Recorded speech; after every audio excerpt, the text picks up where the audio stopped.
우리 앞뒤적으로 축복의 인사를 나눕시다. 절대 불가능을 절대 가능케 하는 부활의 능력입니다. 네, 절대 불가능을 절대 가능케 하는 부활의 능력. 부활은요, 이거는 우리가 그냥 말하기 좋아서 부활이지 상상할 수 없는 사건입니다. 죽은 사람이 어떻게 살아날 수가 있겠어요? 한번 생각해 보세요. 나 자신이 죽을 상황이에요. 완전 죽었어요. 그럼 내가 죽으면 잘 모르니까 내 가족 중에 누군가가 죽었어. 그런데 이 가족 중에 한 사람이 죽었다가 다시 살아났어. 한번 생각해 보세요. 그게 보통 사건이겠어요? 만약에 사람 가운데에 죽었다가 다시 살아난 사람이 있다고 하면은 그 가족에는 난리죠, 난리. 제가 보는 가운데 한분리 한문철 블랙박스 리뷰하는 글, 교통사고 난 걸 보거든요. 진짜 완전히 기적과 같이 살아나는 사람이 있어요. 어제도 잠깐 보는데 완전히 트럭이 앞에서 오면서 뒤집어져 가지고 중앙선을 넘어 가지고 승용차를 완전히 덮쳐야 돼. 그거는 승용차에 있는 사람이 100% 죽어야 돼요. 그런데 종이 한 장 차이로 그 트럭이 그냥 스쳐 지나가 버리는 거예요. 그리고 블랙박스 다른 그 승용차 사람이 인터뷰하는데 다시 살아났다라고 생각하고 진짜 새롭게 살아야 되겠다라고 그렇게 인터뷰를 하더라고요. 그렇죠. 100% 죽는 인생이에요. 그런데 이거는 죽을 뻔한 것이 아니라 지금 예수님은 죽으셨어요. 그리고 사흘 만에 다시 살아나셨어요. 오늘 그것을 기념하는 날이고 예수님이 죽으시면서 말씀하신 것이 나를 기념하라고 말씀하신 그 말씀이에요. 그래서 우리가 오늘 성찬식을 한 거예요. 내 살과 내 피를 먹으면서 너희들의 모든 것들을 새롭게 하라는 거예요. 여러분, 이 부활주일이 그냥 부활주일이 아니에요. 1년에 한 번 오늘 부활주일을 하는데 4월 항상 셋째 주에 하는데 여러분, 신앙생활이 날마다 부활주일이 돼야 돼요. 부활의 날이 돼야 돼요. 지난주 우리 성도님들이 사랑해 주셔가지고 생일 그 음식을 저렇게 해주셨는데 정말 항상 그러잖아요. 날마다 생일이다, 날마다. 여러분, 날마다 내가 새롭게 태어나는 삶을 살아야 돼. 그래서 고린도후서 5장 17절에 그리스도 안에 있으면 새로운 피조물이라. 이전 것은 지나갔으니 보라 새 것이 되었다. 그렇게 고백을 하는 거예요. 신앙생활은요, 힘들고 어렵게 하는 것이 신앙생활이 아닙니다. 여러분 인생이 날마다 새롭다고 하면은 그 사는 삶이 얼마나 기쁘고 행복하겠어요. 그런데 성경은 그렇게 보장을 하고 있어요. 제가 이 본문을 보면서 부활주일이잖아요. 지난주에 이 부활의 메시지가 나왔고, 그러면 이번 주에 이제 부활주일인데, 이 본문을 쭉 읽으면서 그렇다. 부활 신앙이라고 하면은 이렇게 신앙생활을 해야 된다. 그게 성경에 얼마나 이 말씀을 묵상하는데 마음에 와서 팍 닿는지. 12절, 11절에 정확하게 말씀해 주고 있잖아요. 뭐라고 합니까? 베레아에 있는 사람들은 데살로니가에 있는 사람들보다 더 너그러워 간절한 마음으로 말씀을 받고 이것이 그러한가 하여 날마다 성경을 상고함으로. 하나님 말씀을 받고 그냥 가만히 있었던 것이 아니라 하나님의 말씀을 받고 그 말씀이 맞는지 성경을 날마다 확인했어요. 주일날 여러분들이 예배 드리면서 제가 성경 구절을 쭉 적잖아요. 이 성경 구절만 찾아서 봐도 여러분들에게 엄청난 에너지가 생길 거예요. 오후 예배에 있는 것까지 다 찾아서 여러분들이 일주일 동안 하나하나 찾아가지고 그 성경을 다 읽어본다고 하면 여러분들의 삶이요 절대로 꿀꿀하지 않다니까요. 행복할 수밖에 없어요. 왜? 하나님의 말씀이 뭐예요? 하나님의 말씀이 하나님이잖아요. 말씀이 하나님이에요. 말씀이 예수님이에요. 이 부활의 능력으로 하나님이 우리를 살라고 예수님이 십자가에 죽으시고 다시 살아나셔서 지금 성령으로 우리와 함께 하시는 거예요. 그 능력 아니면 절대로 이 세상에서 우리는 행복하고 성공하는 인생이 될 수가 없습니다. 우리가 가지고 있는 질병 치료함 받을 수 없습니다. 우리가 가지고 있는 문제 해결함 받을 수 없어요. 부활의 능력으로만 가능해요. 인간의 노력으로 안 되는 게 얼마나 많아요. 한번 여쭤볼게요. 제가 여러분들에게. 여러분 아는 게 많습니까? 모르는 게 많습니까? 할 수 있는 것이 많습니까? 못하는 것이 많습니까? 금방 답 나오잖아요. 그러면은 내가 할 수 없는 거는 창조주 하나님 그분이 할 수 있는 거예요. 그분은 창조주니까. 그래서 그분을 의지해야 되는 거예요. 자, 오늘 말씀 제목이 부활의 신앙을 가진 자. 그래서요. 첫 번째, 더 너그러운 사람이 된다. 부활의 신앙을 가진 사람은 너그러운 사람이 돼요.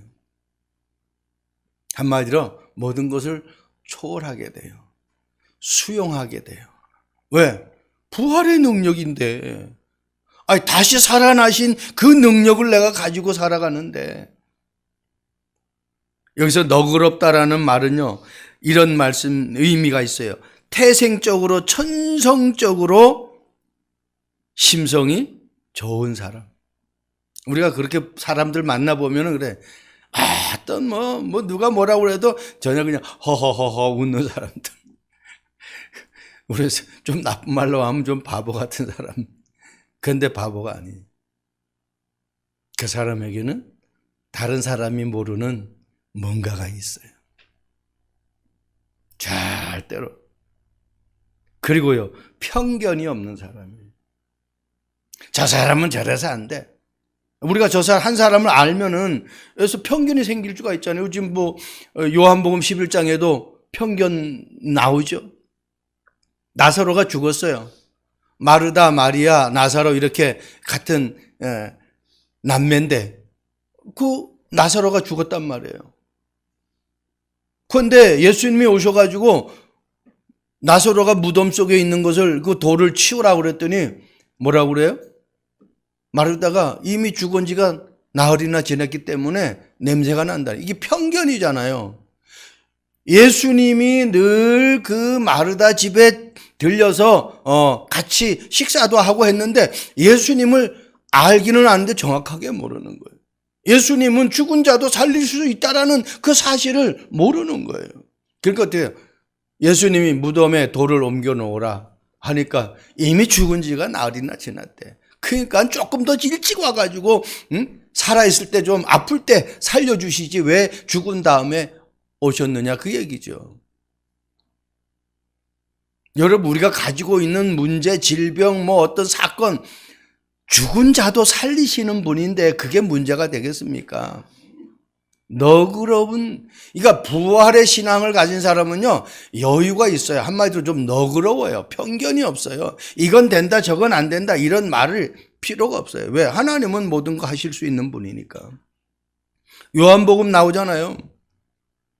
그분은 창조주 하나님이시고 그분은 말씀이시고 그분은 그리스도시고 그리고 히브리서 11장 1절에서 3절 말씀하고 있잖아요. 그가 없이는 하나도 된 것이 없다고 그랬어요. 그 하나님을 내가 믿는데 너그러울 정도가 아니죠. 그냥 모든 것이 다 하나님의 손에서 움직여지는 것인데. 그리고 감정에 매이지 않아요. 사람들이 감정에 많이 흔들리잖아요. 감정에 매이지 않아요. 너그러운 사람들. 그래서 이 너그러운 성품은 결국은 고상한 성품이에요. 바울이 빌립보 3장에 그렇게 고백하죠.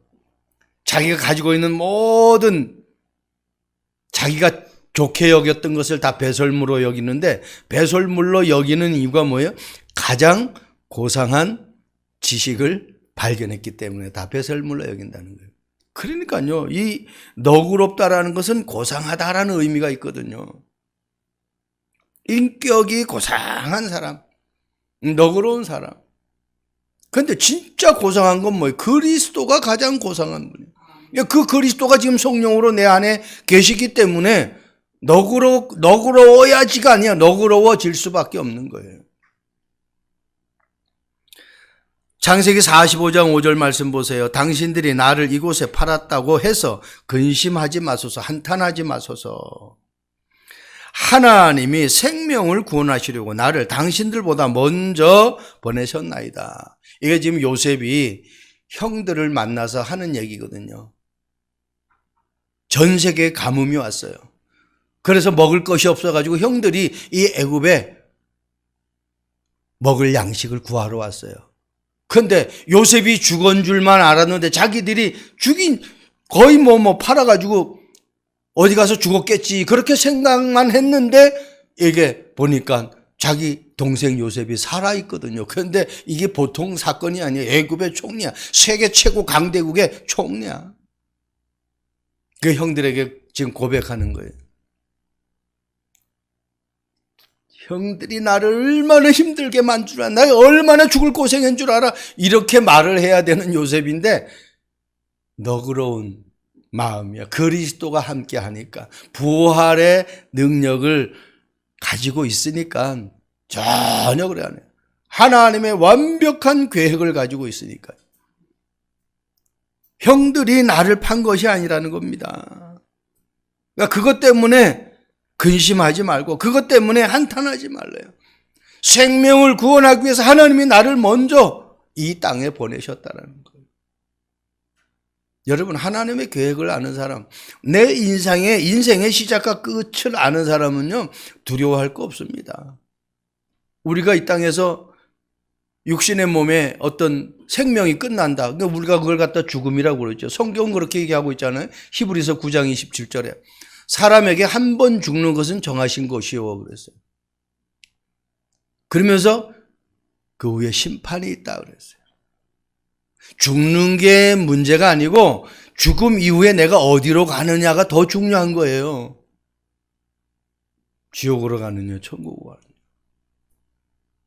성경은 분명히 인간은 한 번은 죽어요. 근데 내가 천국으로 가느냐, 지옥으로 가느냐. 내가 죽고 끝나는 게 아닙니다. 내가 천국으로 이사를 가느냐, 지옥으로 이사를 가느냐. 구원받은 하나님의 자녀는 최고의 좋은 에덴 동산, 이 천국으로 이사를 가는 최고의, 거긴 눈물도 고통도 염려도 질병도 아픔도 아무것도 없는 곳이에요. 그곳에 이사를 가는 거예요. 그러니까 얼마나 좋습니까, 여러분? 죽음이 끝이 아니라니까요. 요셉이 그 고백을 한 거예요. 요셉이 그 많은 어려움들 당했지만 그게 어려움이 아니었어요. 하나님의 계획이었고 하나님이 요셉을 완벽하게 인도하신 그 축복의 시간이었어요. 너그러운 사람은요, 히브리서 11장 19절에 그가 하나님이 능히 이삭을 죽은 자 가운데서 다시 살리실 줄로 생각한지라. 비유컨대 그를 죽은 자 가운데서도 도로 받을 것이니라. 누가? 아브라함이 지금 이삭을 번제로 드리는데 이삭을 목을 쳐가지고 불로 태워가지고 그렇게 하나님 앞에 번제를 드리는데 죽은 자 가운데서 다시 살리실 것을 생각했대요. 믿었다는 거예요. 이게 뭐예요? 아브라함에게 부활의 신앙이 있었대요. 그것뿐만 아니죠. 저는 아브라함보다 더 제가 마음에 와닿는 그 이삭이에요. 이삭이 이때가 한 10대 후반쯤 돼요. 그런데 전혀 흔들리질 않아요. 아버지가 자기를 죽이려고 꽁꽁꽁꽁 몸을 묶는데, 그리고 칼을 들어서 빼서 치려고 하는데 아버지 살려주세요 이렇게 외쳐야 되는 게 당연한 거 아닙니까? 아버지 왜 나를 꽁꽁 묶으세요? 이렇게 외쳐야 묻는 거 당연한 거 아니겠습니까? 근데 그렇게 안 하잖아요. 그냥 가만히 있어요. 목을 치려고 그래도 가만히 있어요. 뭐예요? 아브라함의 아버지를 통해서 자기가 어떻게 태어난지를 다 들었어요. 설명을. 엄마가 너를 낳을 수 없는데 너를 낳다. 하나님이 약속하신 대로 너가 낳았다. 그런데 하나님이 너를 다시 번제로 드린다고 한다. 하나님이 아브라함을 통해서 이삭에게 부활의 신앙을 심어준 거예요. 절대로 죽지 않습니다. 왜? 아브라함에게 이삭을 줄 때 너 씨로 말미암아 천하 만민이 복을 얻는다고 그랬잖아요. 그럼 이삭이 죽으면 씨가 없는데? 그러면 말이 안 되잖아요. 그러니까 이삭이 죽지 않는 거예요. 이삭의 씨로 말미암아 천하 만민이 복을 얻는다는 거야. 그럼 이삭이 죽으면 안 되잖아요. 이게 아브라함이 그걸 탁 하는 거예요. 그러니까 이삭이 그걸 들었으니까 이삭도 그걸 언약으로 딱 붙잡은 거예요. 부활의 신앙. 여러분 놓치지 마시기 바랍니다. 저와 여러분은 구원받은 하나님의 자녀예요. 저와 여러분을 통해서 하나님이 천하 만민이 복을 얻는 그러한 인생으로 우리를 부르셨어요. 자, 두 번째, 부활의 신앙을 가진 자는 간절한 마음으로 말씀을 받는 자. 오늘 본문에 나와 있죠. 조금 전에 제가 읽었잖아요. 데살로니가 있는 사람들보다 더 너그러워서 간절한 마음으로 말씀을 받고 그래서 간절한 마음. 사도행전 17장 11절. 여러분 베레아에 있는 사람들, 데살로니가 있는 사람들, 데살로니가 있는 사람들이 그러면 신앙생활을 잘 못했다라는 얘기냐? 아닙니다. 바울에게 얼마나 칭찬을 들었는데요. 데살로니가 전서 1장 7절의 말씀 보면 이렇게 말씀하고 있어요. 바울이 데살로니가 성도들에게 쓴 편지거든요. 그러므로 너희가 마게도냐와 아가에 있는 모든 믿는 자의 본이 되었느니라. 한마디로 신앙생활의 본이 된 사람들이 데살로니가 교회 성도들이에요. 그런데 이 사람들보다 베레아 사람들이 더 너그럽고 말씀을 어떻게 간절히 받는 사람들이었어요. 그림이 얼마만큼 베레아 사람들이 믿음에 갈급함이 있었던 걸 알 수 있죠. 그러면서 데살로니가전서 1장 8절에 이렇게 말씀하고 있어요. 주의 말씀이 너희에게로부터 마게도냐와 아가에만 들릴 뿐 아니라 하나님을 향하는 너희 믿음의 소문이 각처에 퍼졌으므로. 데살로니가의 성도들의 이 믿음의 소문이 많은 지역에 퍼져버렸어요. 그만큼 데살로니가 성도들이 신앙생활을 잘한 거예요. 그런데 지금 베레아 사람들은 더 하나님의 말씀을 간절히 사모했다라고 그렇게 지금 기록하고 있습니다. 여러분, 말씀이 뭡니까? 하나님의 말씀이 뭔데 이렇게 간절히 사모하냔 말이에요. 말씀이 창조의 말씀이잖아요. 창조의 말씀. 아니 내가 못하는 것을 다시 창조할 수 있는 말씀이라니까. 말씀 붙잡고 내가 하나님 앞에 기도하면은 하나님을 의지하면 그리 된다는 거예요.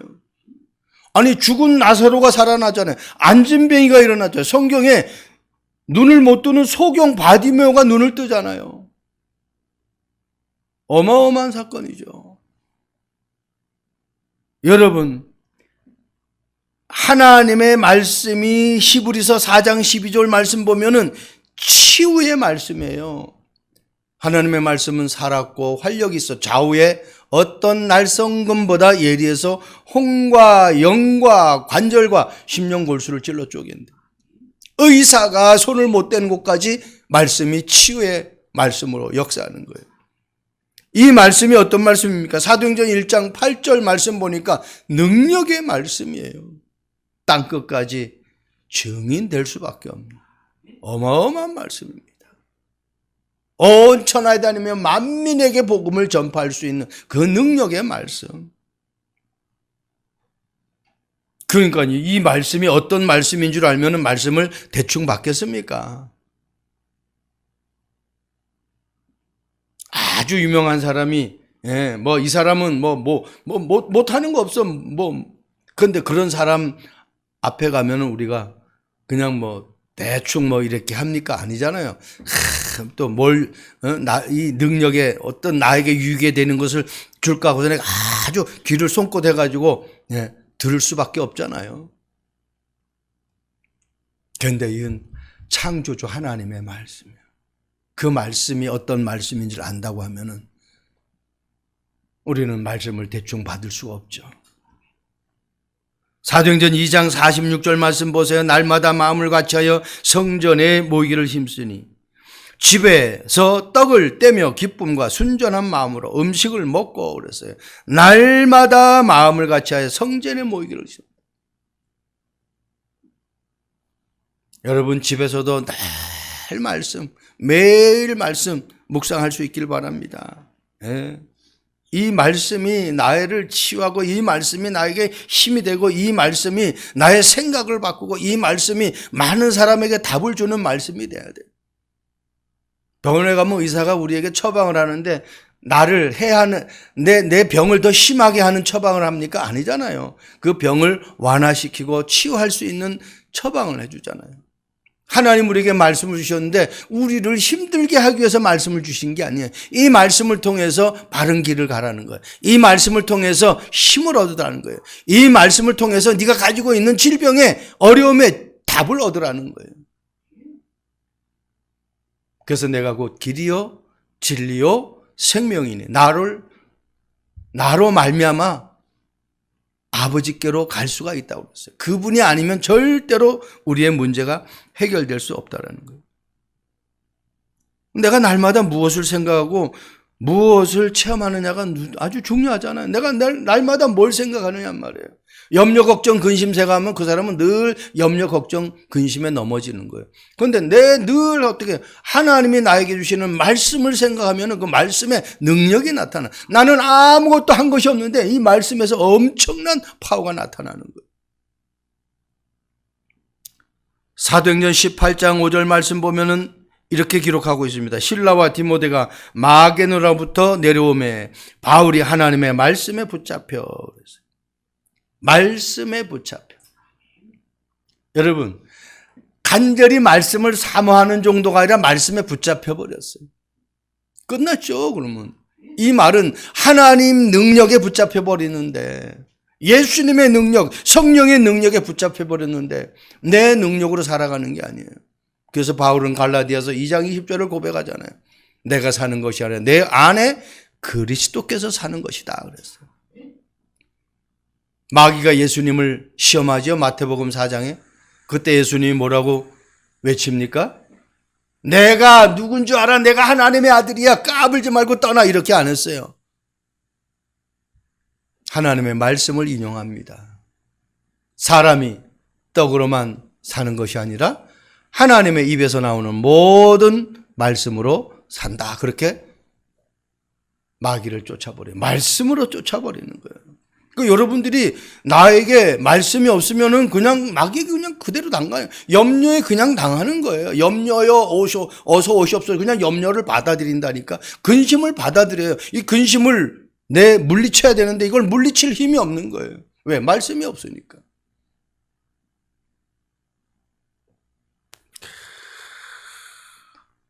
도둑놈은요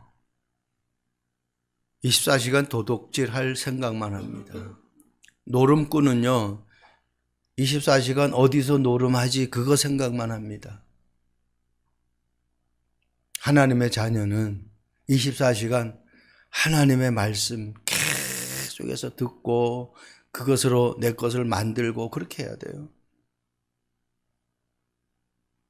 마지막입니다. 부활의 신앙을 가진 자. 말씀이 그런가 하여 날마다 확인한다. 오늘 말씀 후반전에 나오죠.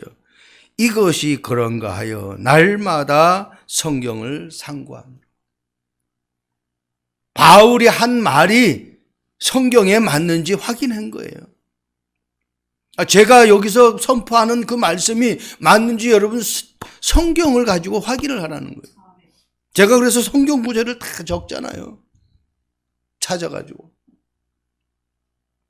성경의 근거에서 말씀의 근거에서 하나님의 말씀을 선포하는 거예요. 17장 12절. 그 중에 믿는 사람이 많고 또 헬라의 기부인과 남자가 적지 아니하니라. 바울이 전한 말씀을 듣고 그냥 이 베레아 사람들이 성경을 확인했더니 이 맞거든요. 그래서 어떻게 다 주님을 받아들이는 거예요. 주님 앞에 돌아오는 거예요. 여러분 확인이 돼야 뭐 따라가든지 말든가 아닙니까? 사도행전 8장 4절에서 8절 말씀 보세요. 빌립이 사마리아 성 가가지고 복음을 전했는데 그들이 뭐예요? 빌립 집사가 전한 그 말씀을 보고 예수가 그리스도라는 그 말씀을 듣고 그들이 어떻게 해요? 확인했어요. 그리고 어떻게 해요? 따랐어요. 믿고 따랐다 그랬어요. 왜? 증거가 나타나니까. 그래서 사마리아 성에 큰 기쁨이 있었다고 그랬어요. 내 문제가 해결되면 기쁘잖아요. 내가 가지고 있는 아픔이 해결되면 기쁠 거 아니에요. 그래서 그 성에, 사마리아 성에 많은 질병 환자들이 치유함받고 그 성에 큰 기쁨이 있었다는 거예요. 말씀으로 기뻐해야 돼. 이 말은 복음으로 기뻐해야 된다는 겁니다. 그리스도가 아니면 우리 인간의 문제가 해결될 수 없기 때문입니다.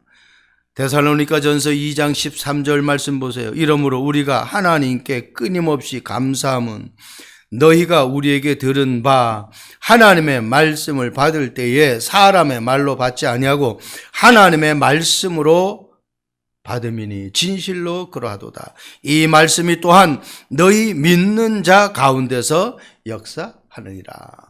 말씀을 믿을 때 역사가 일어난다는 거예요. 믿을 때. 내가 정말 이 부활의 사실을 믿느냐? 예수님이 그리스도인데 그 그리스도가 부활하셔서 지금 성령으로 나와 함께하는 이 사실을 믿느냐? 그래서 오늘 말씀드려요. 부활의 신앙. 이 베레아 사람들, 데살로니가 사람들 부활의 신앙을 가졌어요. 어떤 것도 문제가 될 것이 없어요. 한번 생각을 해보세요. 성경에 계속 부활이라고 단어는 안 쓰지만 계속 성경에 부활의 이 사건을 얘기하고 있어요. 이스라엘 백성들이 홍해 건너갈 때 홍해가 쫙 갈라졌잖아요. 그럼 다시 물이 합치면은 바다가 되는 거 아니에요. 근데 홍해 바다를 갈랐잖아요. 그건 뭐예요? 부활의 능력을 하나님이 예표해 주는 거예요. 요단 갈랐잖아요. 그 부활의 능력을 예표해 주는 거예요. 성경에 계속해서 얘기하고 있어요. 이삭을 죽이잖아요. 그런데 안 죽잖아요. 그건 뭐예요? 부활의 능력을 지금 보여주는 거예요. 죽지 않는다는 겁니다. 성경에 나사로가 죽었다가 다시 살아나잖아요. 이 부활의 능력을 지금 계속해서 말씀해 주는 거예요. 저와 여러분들이 정말 부활의 신앙을 가지면은 말씀을 사모할 수밖에 없어요. 이 말씀의 능력이 어마어마하기 때문에. 암에 걸려가지고 죽을 사람들이 엑스레이 상으로는 분명히 암덩어리가 있었는데 정말 하나님의 능력으로 치유 안 받고 암덩어리가 엑스레이 상에 안 나와요. 그걸 얼마나 우리는 많이 확인했는지 몰라요. 진짜 내가 하나님의 말씀은 치유의 말씀이고 능력의 말씀이고 그 말씀은 성취하는 말씀, 창조의 말씀이라는 것을 한순간도 놓치지 않길 바랍니다. 사람의 말로 받으면 안 돼. 하나님의 말씀으로 받고 아멘 하면 하나님의 능력이 나타나는 거예요. 내가 말씀을 믿으면은 그 믿는 그 믿음이 하나님의 능력으로 나타나는 거예요. 사도행전 27장 25절 말씀 보세요.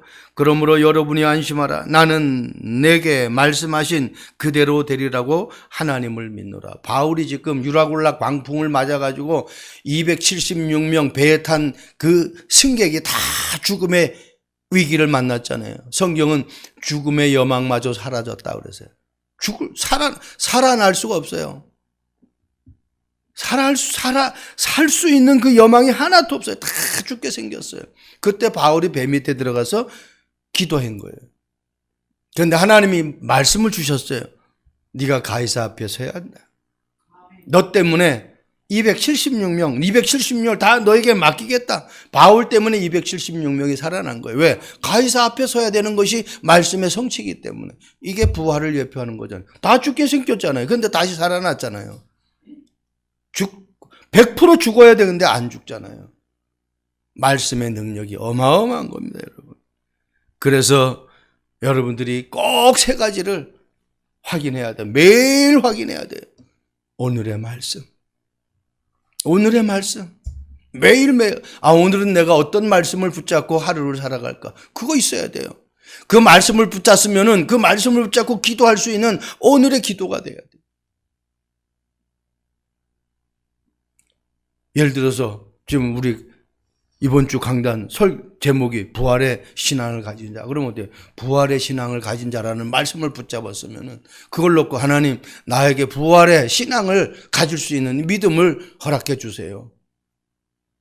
그걸 놓고 기도하는 거예요. 그러다 보면 어떻게 해요? 부활의 신앙을 전달할 수 있는 대상을 만나게 되는 거예요. 그게 오늘의 전도고 오늘의 업이에요. 그냥 하루 살아가지 마세요. 말씀 있어요. 하루 세 끼 아니면 두 끼 먹잖아요. 왜? 배가 고프니까 안 먹으면 내가 힘이 없어서 아무것도 못하니까. 그런데 먹는데 그것을 그냥 삼키면은 위에 많은 무리가 오잖아요. 씹잖아요. 이 씹는 것이 기도예요. 말씀을 계속 기도로 내 것으로 만들어야 돼. 그러면 어때요? 나중에 어때요? 내 몸과 이 육신이 건강해져 버려요. 그러니까 그 힘으로 내가 일도 하고 그 힘으로 내가 다른 것도 할 수 있는 거예요. 하나님이 말씀 가지고 기도할 때에 예비된 사람 만나게 합니다. 보세요. 아울팀 계속 회당에 들어가잖아요. 거기에서 복음 전하잖아요. 그런데 하나님이 완전히 헬라인, 그 중에서 귀부인, 더 많은 사람, 재력 있는 사람 만나게 하잖아요. 저와 여러분들에게 그런 응답과 축복이 있기를 주님의 이름으로 축복드립니다. 기도하겠습니다. 좋으신 하나님을 찬양합니다. 부활의 신앙을 가진 신앙생활이 무엇인지를 다시 한번 언약으로 붙잡게 하옵소서. 너그러운 사람으로 응답받게 하시고 간절한 마음으로 말씀 받는 성도가 되게 하옵시며 하나님의 말씀을 날마다 성경을 통해서 확인하는 응답의 여정을 가게 하옵소서. 감사합니다. 예수 그리스도의 이름으로 기도합니다. 아멘.